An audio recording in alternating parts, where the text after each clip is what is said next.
my God. They put witches in my favorite franchise, y'all. They put witches in my favorite franchise. Hello, my loves. Today I bring you the prologue for a game that was announced during Summer Games Fest last week, 1666 Amsterdam.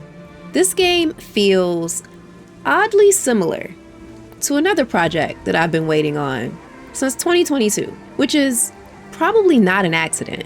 But before we get into the gameplay, I have a little industry tea that I would like to spill for you. I'd like to introduce you to Patrice Desilets, the former creative director behind Prince of Persia: Sands of Time, and more importantly, one of my favorite franchises, Assassin's Creed. If you've been around gaming for a while, you know that Assassin's Creed is an absolute titan in the industry. After the success of the first two games, Ubisoft made a decision that I personally think changed the whole trajectory of the franchise forever. They committed to releasing a new Assassin's Creed game every year. Whether that was good or bad is up for debate. But as the team began working on what would become Assassin's Creed Brotherhood, Patrice reportedly wanted more creative control over his creation. Ubisoft said no. So in 2010, Patrice walked away from the game that he created. A year later, he joined THQ, and they created an entirely new studio for him. And that's where he began working on this game, 1666 Amsterdam. Sounds amazing, right? Like a dream come true. Unfortunately, 2 years later, THQ went bankrupt. Its assets were sold off piece by piece, and out of all of the bigger franchises that Ubisoft could have acquired, they picked up THQ Montreal, the studio that Patrice was leading. Is this a coincidence? I'll let you decide that. What we do know is that Ubisoft fired Patrice shortly after the acquisition and put 1666 Amsterdam on an indefinite hold while retaining the publishing rights to the game. For years, it looked like this game was not going to happen. But Patrice wasn't ready to let it go. After a lengthy legal battle, he eventually did regain the rights to his project in 2016. And for the last decade, he's been quietly working to bring his vision back to life. But it doesn't seem like Ubisoft was ready to let go either. A few years later, they announced Assassin's Creed Hex, a dark, supernatural entry set against the backdrop of the European witch trials of the 1600s. But wait, Maven, isn't 1666 Amsterdam a dark, supernatural, witchy game set in the 1600s? Yep. I'm not saying there's a connection there. I'm just saying that the timing of everything I just told you is very interesting. After more than a decade of development hell and legal battles, 1666 Amsterdam finally resurfaced at this year's Summer Game Fest as the third most popular game in the showcase, generating over 380,000 wish lists. And today, we get to play the prologue. So without further ado, let's get into it.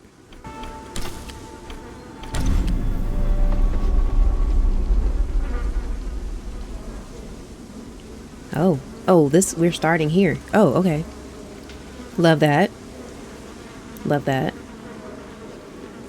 Again, this looks great on the low settings. I don't know what's going on with the sky, but we're playing on low settings because my encoder is not nice to me.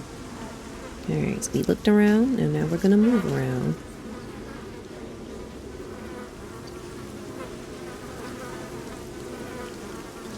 Very creepy vibes, y'all. Very creepy vibes.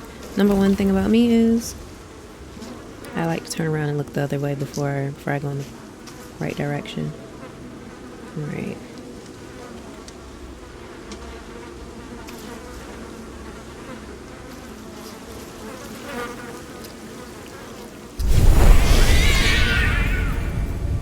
Oh.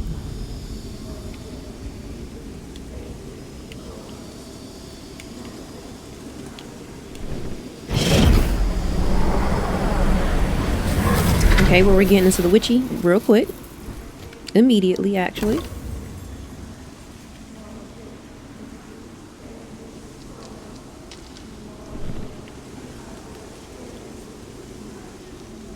Oh, she's floaty.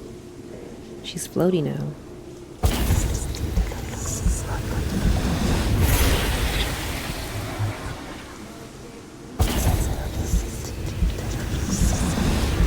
Oh, the chanting.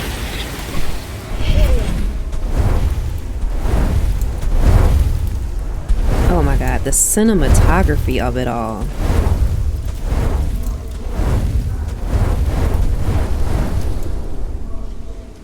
Okay. We just floating through the woods. Welcome to our adventure. This experience is a production of Panache Digital Games and is a work in progress. It will change, evolve, and grow over time. We know our destination and we trust you'll help us reach it.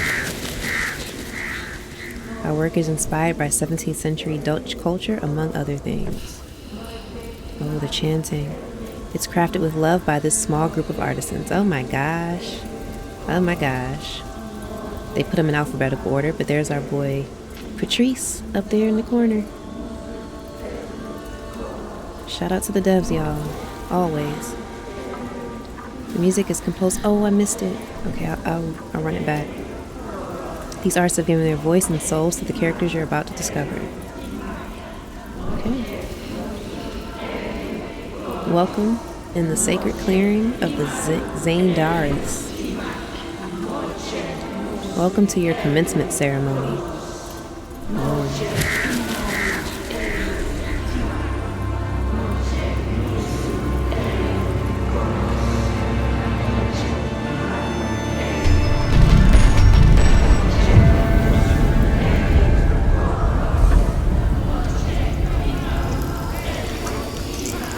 December 1665.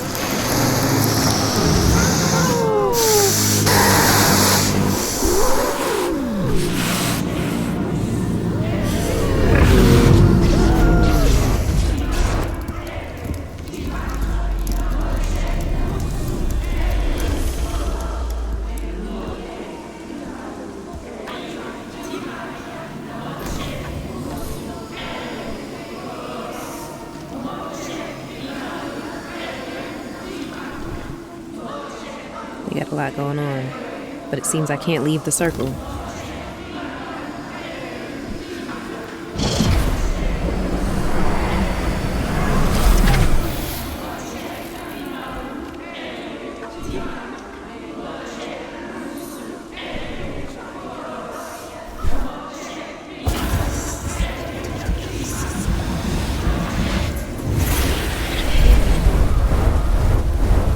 Y'all, this game is so cinematic. I love it.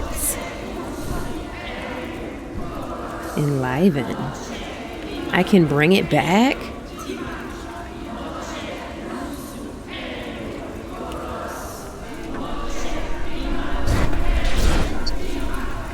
Ew. The drip though, y'all. The drip.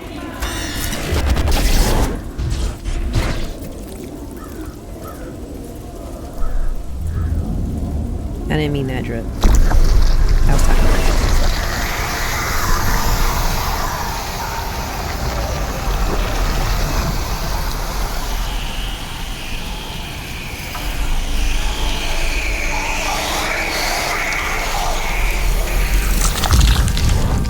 the sounds.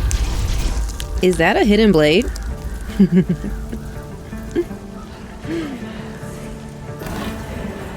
Analyze the cats in the sacred tree.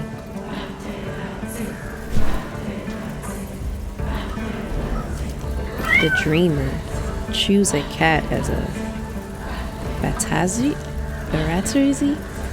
Dreamer dances on the swirls and swirls of otherworldly currents, going down an ever-changing path that no one else can understand.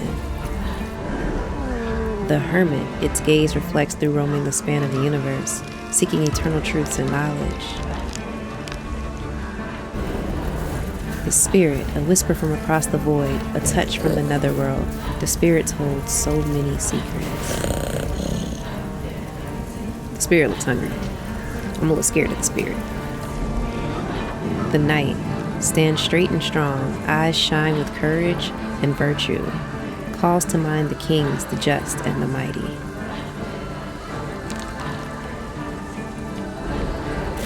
Page, compelled to head out into the world with joy and pride, aims to learn and grow, for only through the journey may it reach its full potential.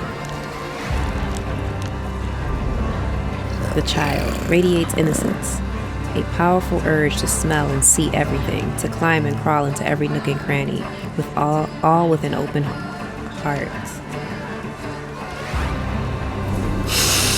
The alchemist, connected to the elements, in tune with the constant changes of the world. Transmutation of crude to noble, and the pursuit of wisdom is its sole purpose. The guardian, to stand and be true, to rise against the tide, stalwart in the face of challenges and holding strong to its duties. Guys, these are hard choices. I wonder how they affect our gameplay. Sounds of rain and wind and foliage. The wildling. Smells of soil and trees. Away from the world of man, its heart beats as one with that of the natural order. Yeah, I don't know what to choose.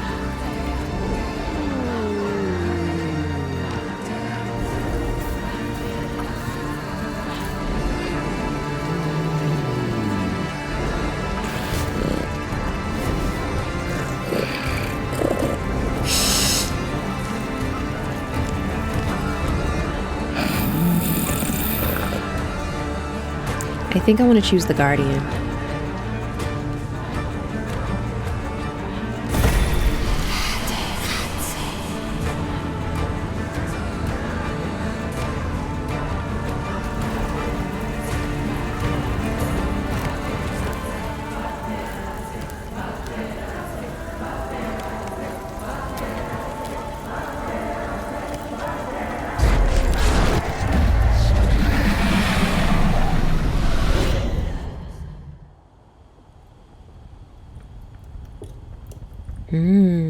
Okay, transition.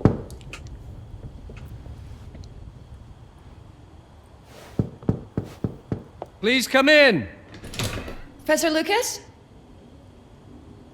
Yes. Yes, and you must be Cleo. I'm up here. Please join me. Be right there. Interesting.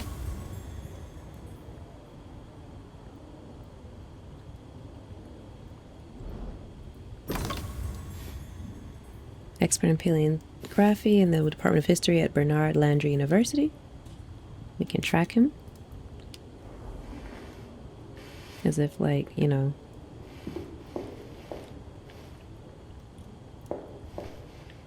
This library is amazing. Please join me, Cleo. I will, but I need to look around first. I see the stairs. You guys know me. I have to explore. I must explore. Okay. In a library at that? Of course I want to explore. Like, what you mean? You might very well appreciate this spot, Cleo. I'm coming.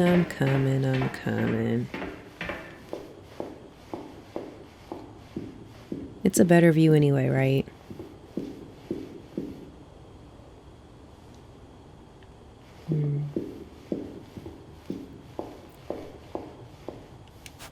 Pleased to meet you, Professor Lucas. The pleasure is mine, Cleo. I'm glad you called. Were you looking for something in particular? I was, but my intricate classification system failed me once again. You know, this is the exact spot where I met your father for the first time. Really? Yes, he was looking for essays on Rembrandt and other Dutch masters. His arms were brimming with books. He could barely see in front of himself. That sounds like my father. Yes. I recognized myself in his eagerness to learn. The same eagerness that brings you here, I suppose. Oh. Yes. I have the letter he gave me. Could you have a look? Absolutely. Let's go to my desk. You brought me all the way to up here So how's my dear friend Aaron? so I can go to your desk? You called my father a friend. Of course.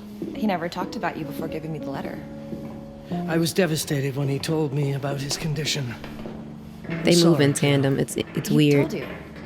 When? It's very weird. It's I like saw they're him linked. about a year ago. He warned me that you were going to call when you were ready. Oh. I guess he told you a lot. Not much more. He is a very private person, as you know.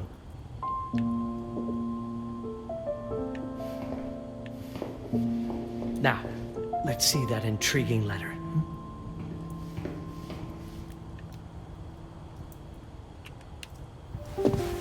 can't read past the first line my father wrote.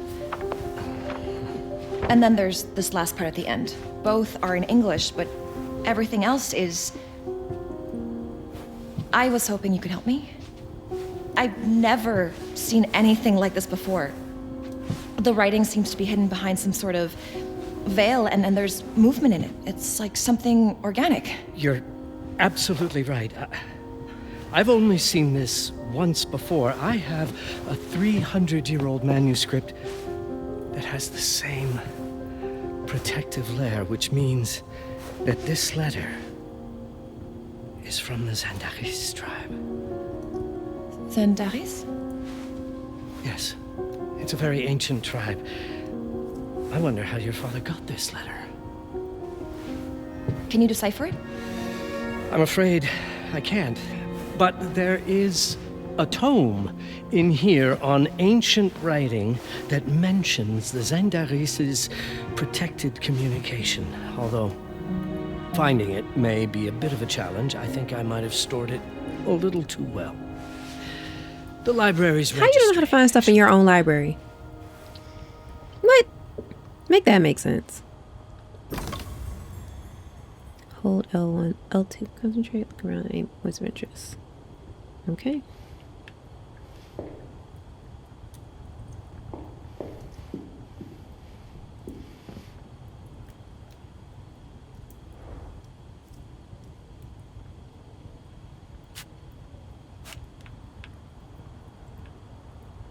Floor plan. Have you checked the ancient writing system section? The library's registry might help. It's right there in the center. I see that. Ancient writing system is section 6. There's a lot of stuff in here that I love this. I love this. There's a section for so many different things. Oh my gosh. I have a library of mysticism too. And oh my god, I love this. So we're going to section 6,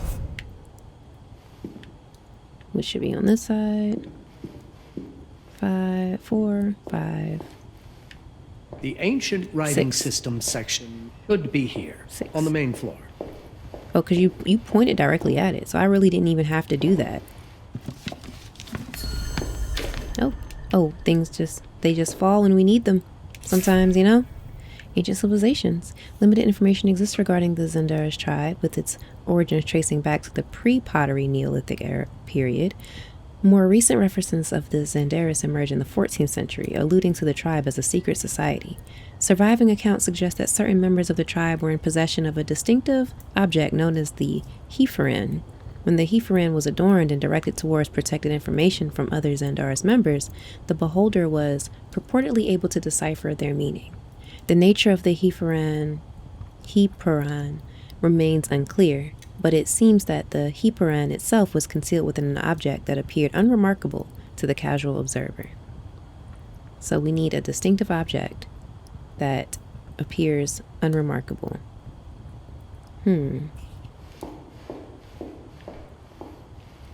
What did you find? Protected Zandaris information was only decipherable through an object. Something called Heiferin? Heiferin. Yes, of course. So you've heard of it before? I thought it was a legend. It varies depending on the source. I've never seen one. They said it appears as something unremarkable. I wonder, has your father ever given you something other than the letter? Something like a key or a pendant? He gave this to me when I was a child. But I don't think it has anything to do with... Fascinating. I don't see how this could help us decipher a language. Not with that attitude. Doesn't hurt to try.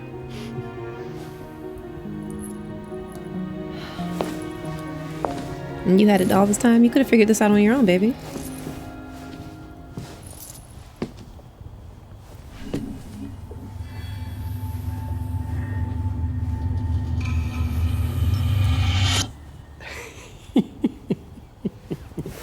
It doesn't work. It's all right. Aaron has thought this through.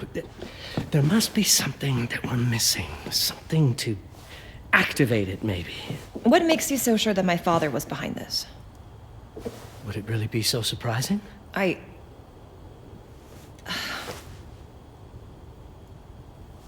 just wish he had told me more before he... I understand, but this is his way to do so. Aaron made sure that we would meet in this very room. He's a brilliant man. None of this is coincidence. There's a lot of trust in this man. Have a look around. See if there's anything that piques your interest. Something only you could notice? I feel like he knows what he's doing. He knows what's going on. Also, these windows Did you know are that my amazing. father donated a bust of Rembrandt to this school? I didn't. I'm afraid to say I never paid much attention to their donors. Bust That of Rembrandt. must mean something, right? I know he loves this school, but... I'd say follow that lead. There's a section in this library dedicated to Rembrandt. You might want to look into anything related to Rembrandt, Cleo. It makes perfect sense if we try to think as your father would. Speaking of, if you notice, the window is definitely the witch's outfit from the beginning. It's the silhouette of the witch that we followed at the beginning. I love that. I love that so much. Okay, so let's see where the Rembrandt section is. The Golden Age and the Influence of Rembrandt. Section 14, which is upstairs, right? Yeah. All right, let's go back upstairs. Section 14. Rembrandt Hermizon van Rijn. Generously donated by esteemed alumnus and lecturer of our art history curriculum, Aaron Longsmith. Circa 1660. Oh. Hidden note. Cleo, you're close. This text is from an old acquaintance. I trust you will know what to do. There was something in Rembrandt's bust. Juliet? Of course. Dear Aaron, come, Cleo. Let us look at this together. It says to move faster, but she only moves slightly faster. Well, like, okay, you're moving a little bit faster. Get down them steps. You would have fallen.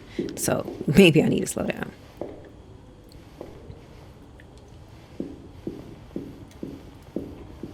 He knows more than he's letting Come on. now, show me what you have found. All of this is most fascinating. My father left me a note. Wonderful. I don't understand it, but my name's on it. Let's see. Do you know what these symbols mean? That chandelier. Seems to y'all. refer to a special tool. A sacred tool, most probably. And blood. From, I think it specifies lifeline. Bloodline? Blood from a lifeline. I remember. From the hand.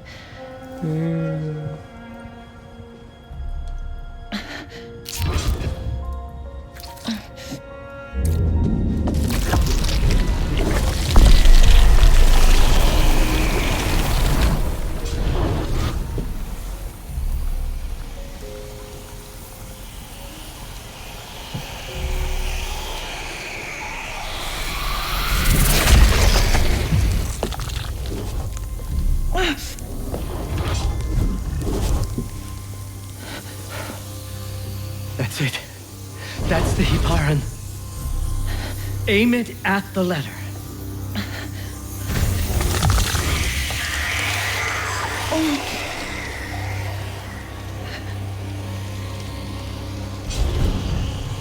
Are you all right? Yes. It's... Cleo, if you're reading this, it means you're experiencing Nux. It's this dark energy you can feel through your guts. Don't worry. It's yours, Cleo. And you'll become its master. Why are parents always cryptic with these things? Why didn't you just tell me this before? You're my daughter, ma belle, and I love you deeply. I once promised to tell you everything about your mother. This is it, but not the way you were expecting. Take these words as a guide to prepare you for what's coming. It all started on December 30th, 1999. I was with Agnes, my girlfriend at the time. We were in Amsterdam for the year 2000 celebrations, and we had a room in a pretty cool hotel. I thought we were turning the page on a year, a century, a millennium. But it was more than that. We were standing at the beginning of a new cycle. And you, Mabel, would be part of it. Oh.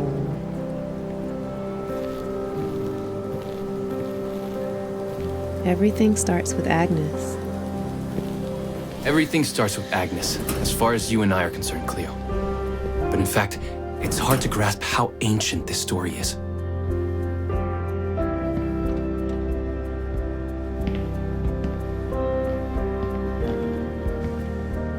Agnes was different, an old soul, yet joyful. Agnes was different. An old soul, yet joyful, always surprised by life. From the very beginning, it felt as though she already knew me. It was awesome.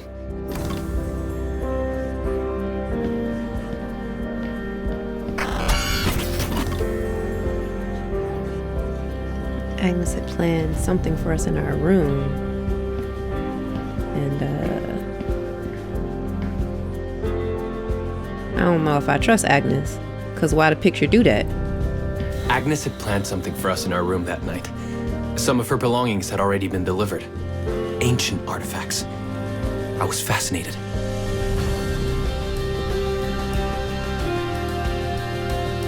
Truly, I had no idea what Agnes had in mind. But you know what, Cleo? I didn't care. I was in love. See, that's the problem. That's the problem. You should have cared. I knew it was gonna do that. I knew it. She tried to sacrifice you, didn't she? I never questioned Agnes's actions. She had a way of making me feel important and wanted. Needed, even. Yeah, I'm sure she did.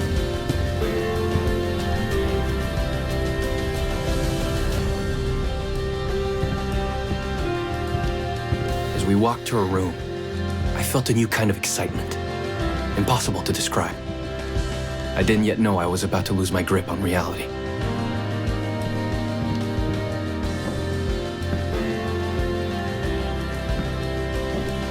As you'll see, Mabel, losing my grip on reality is an understatement. The truth is, I never had a grip on anything at all.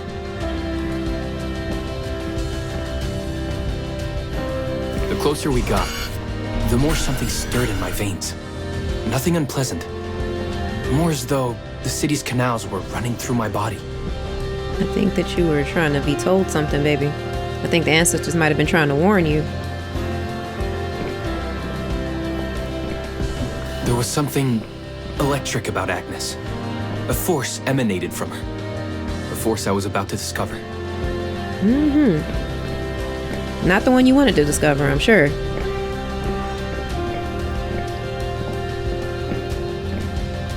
I thought we were going to the room. Now we're going through a club. How big is this hotel?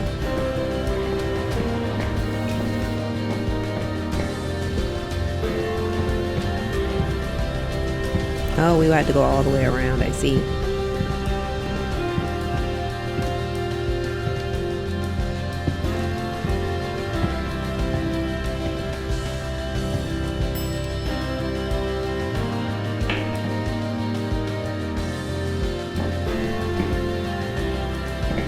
All in all, what awaited me in that room never felt threatening, Cleo. Deep inside, somehow, it always felt as though I'd been chosen. She set you up, baby.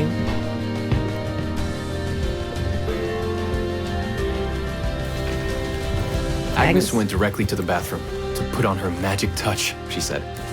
She didn't need any in my view, but she was being literal, I guess.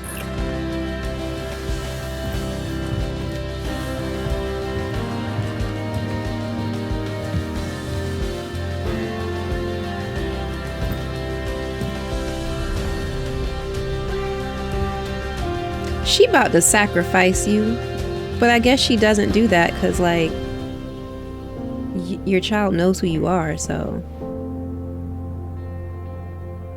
Oh, there are the petals and the book.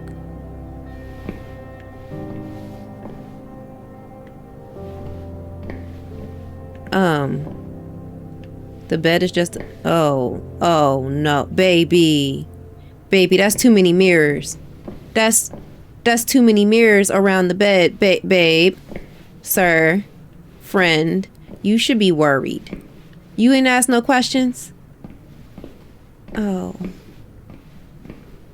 what they about to do, man? What they about to do to you?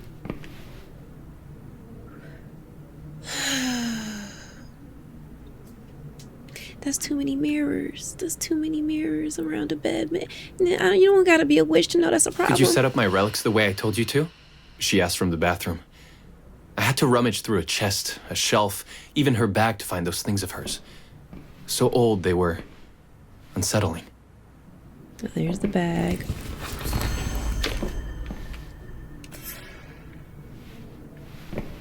A chest.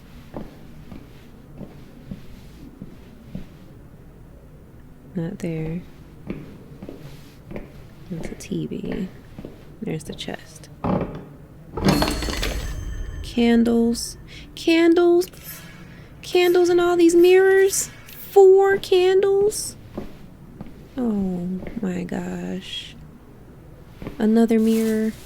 Okay, there's the shelf. You're just knocking stuff over. Did all my mirrors get installed? Please. She asked. Yes. They'd been placed around the bed, and the bed had been moved.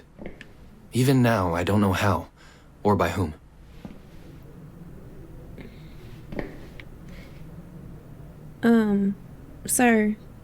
Sir, you can't be this gullible. You can't be this dumb, right? You don't see... Okay.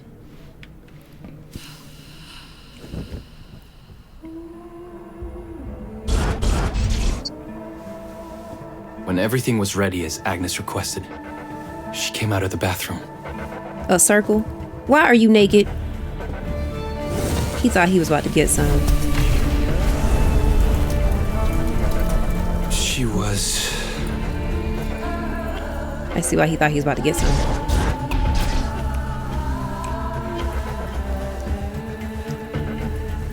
Okay, he ain't naked yet, but...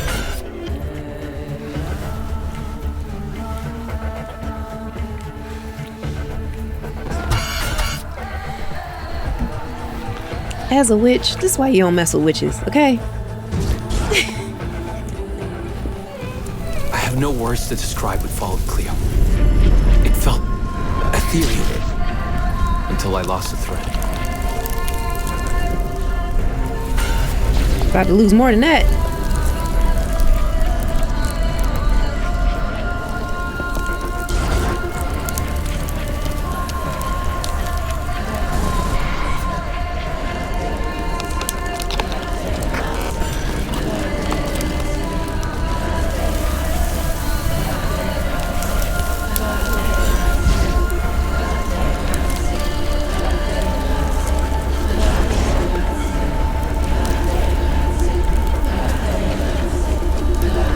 Still got his pants on. How does this work?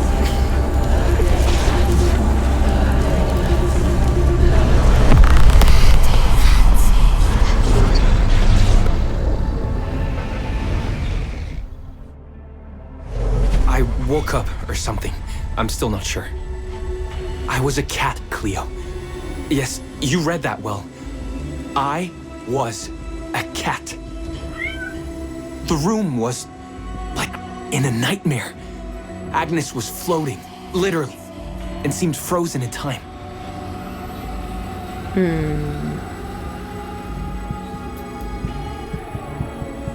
I know I need to go the other way, but I need to explore a little bit. This is why you don't mess with witches. Of course, I thought I was dreaming, but not for long. It was too real somehow. I could feel the fur on my body. Man, the portraits are losing their minds.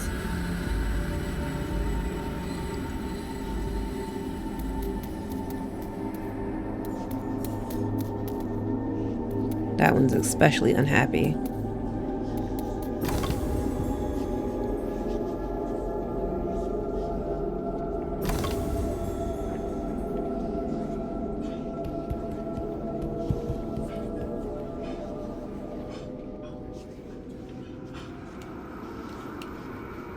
My senses were heightened. Everything I saw or heard became a voice calling me. Go further, and you'll see. Go further, and you'll see.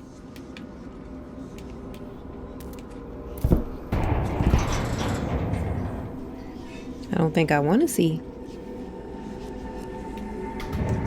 I'm not sure that I want to do this anymore.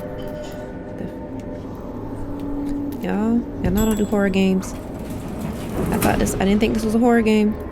It's feeling real horror. The further I went, the more real my sensations became. Yet the world around me felt increasingly surreal.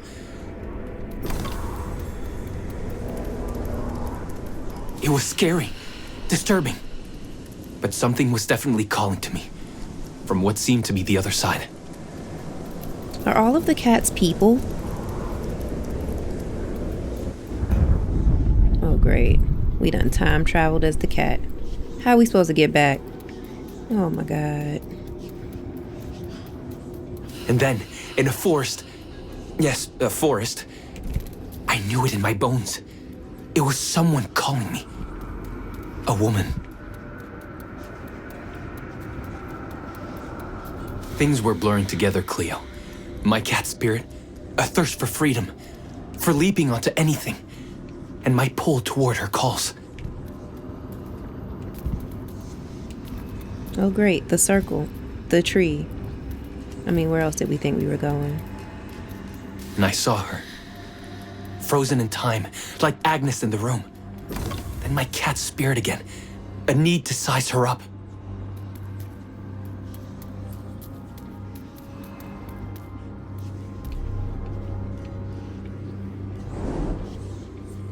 Noah, daughter of the apothecary Wilhelm Brooklyn and of Angela, whose family name has been forgotten. She was raised by the descendants of the Xandar's tribe to prepare her for her role as the collector.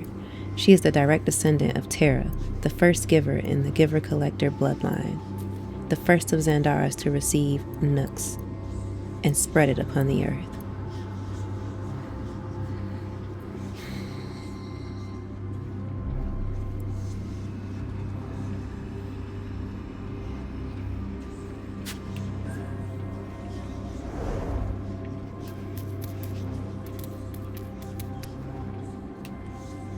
Then it happened.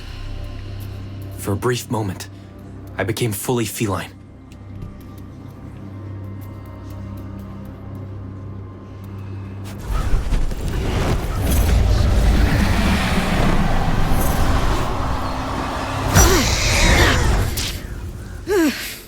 Welcome, Patrice.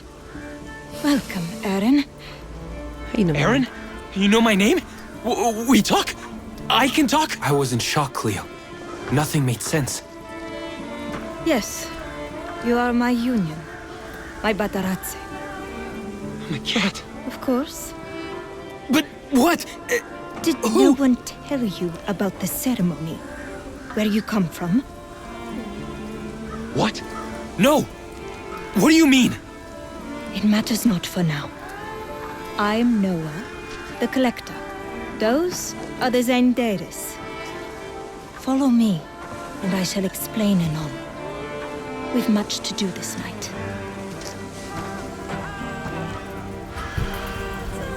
It was the only thing I could do anyway, Cleo. That woman, Noah, she seemed like the only one who could clarify all this. And now we're back.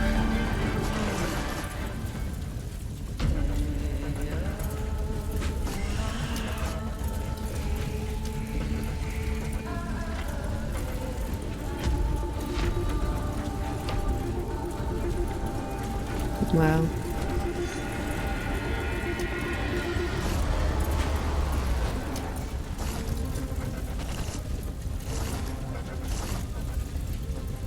Wow. Wow. I have so many questions. I have so many questions. Like, what? How much time are we going to spend in the present? And like, how do they connect to? How do these things connect to each other? Like, how do obviously she's of the bloodline, but like, how's he become, does he ever get turned back from a cat? I'm assuming he does. Like, she sends him back into the future, I guess. I don't know. I wonder how the cats are gonna, the cat that you pick, like, affects gameplay. I wonder, I have so many questions. And I still feel all the Assassin's Creed influences. I do. Oh my god, this was so much fun. Wow. Wow. I'm blown away. Truly. That, my friends, was 1666 Amsterdam. I hope you enjoyed that peek into what looks like is going to be an interesting experience. I don't think I'm going to be sleeping tonight. Probably shouldn't have waited until the end of the night to record this, but I had a great time. I'm very interested to see more of this game. I think that the traversal and stuff probably still needs a little bit of tweaking, but I think it's also very early in the development, so I'm excited to see how far they go with it. And yeah, I'm wishing a whole lot of success for this game. This is a very ambitious project, and so I cannot wait to see where they go, the direction they take with the story, and just to uncover all the mysteries and all the questions that we have. So share this video with a friend, comment below what you thought about the prologue, like, subscribe, all those great things. Be safe, be good, be well, and I will see you in the next one. Bye!